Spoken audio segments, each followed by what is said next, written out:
Okay, YouTubers, we're back here. Again, we're at Cardinal Stritch University for the all-night, what would you call it? Well, we were calling it a refugee camp simulation. Okay, refugee camp simulation for awareness of the Darfur conflict. I have sitting here with, how do you pronounce that? Evan McCaw. Evan, okay. Yep. This is Evan, everybody, and he's one of the coordinators for this project. So, Evan, I'm going to turn it over to you, and you explain to everybody your part in this. Okay? Well, I guess I was not the original founder of this project, but I got involved with it right from the beginning, and really, it kind of took off, and I really got involved heavily right away from the get-go. And I think one of the reasons I got involved so much was because everybody who was involved from the start kind of dreamed big, and we really kind of tried to plan the biggest, best event that we could think of, and almost any idea that anyone had, we said yes instead of saying no. And good. That's a great atmosphere to be around in, and right. It was encouraging, it was fun, exciting. Good. And it turned out great. Terrific. And yeah, I agree. I think although maybe the weather kept like a huge crowd from coming out, but the crowd that was here and the events, they went better than I could have imagined. It was very positive, I thought. It's very good. I know earlier this week I became aware of what's going on over in Darfur. When was it that you first heard of Darfur, and how did it affect you initially? Well, to be honest, I don't think I knew about it until at some point it started coming up in classes where people would just use it as an example and wouldn't even explain it, but would say, and that tragedy happening in Sudan, and I kind of picked it up. Okay, something terrible happening in Sudan. Heard hints more and more, and pretty soon I realized, wow, this is something I need to know about. They're not joking. They didn't just mention that lightly.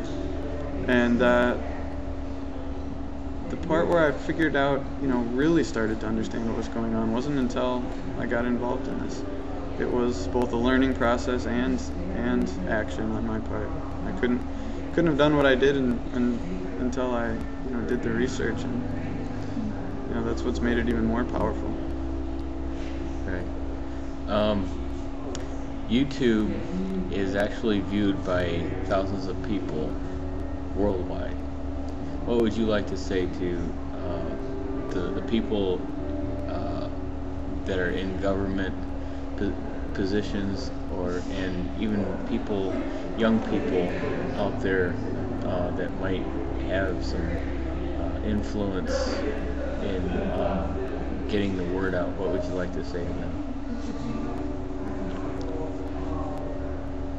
Just don't mean to put you on the spot. Well, trying to think of so many people, it's not something that we can possibly ignore. I guess the realization I've come to as I've been working on this project and everything is just that it's so important, and we talk about the Holocaust all the time, we talk about so many things, and just because this is not in the media on your nightly news every night does not mean that it's somehow not real, does not mean that it's somehow something that we shouldn't pay attention to. It's very real, it's very important. And there was a great quote that I just read a moment ago, and I'll massacre it, but basically it is that nothing great in the world has ever happened in any way but with just a few small supporters. A small group of people can change the world, and it's got to happen. So do it. That's my message. Something my mom always said: big changes start with little changes. Big solutions come by little changes. Absolutely. So just like I'm only one person with a simple website, and I'm doing what I can to get the word out.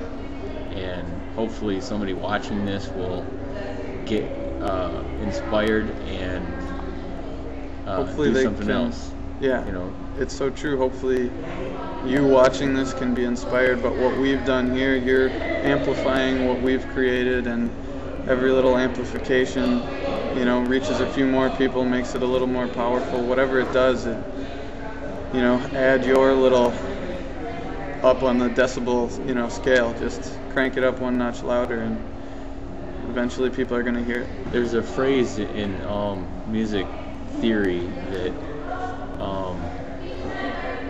a chorus or an orchestra does not become an orchestra without first the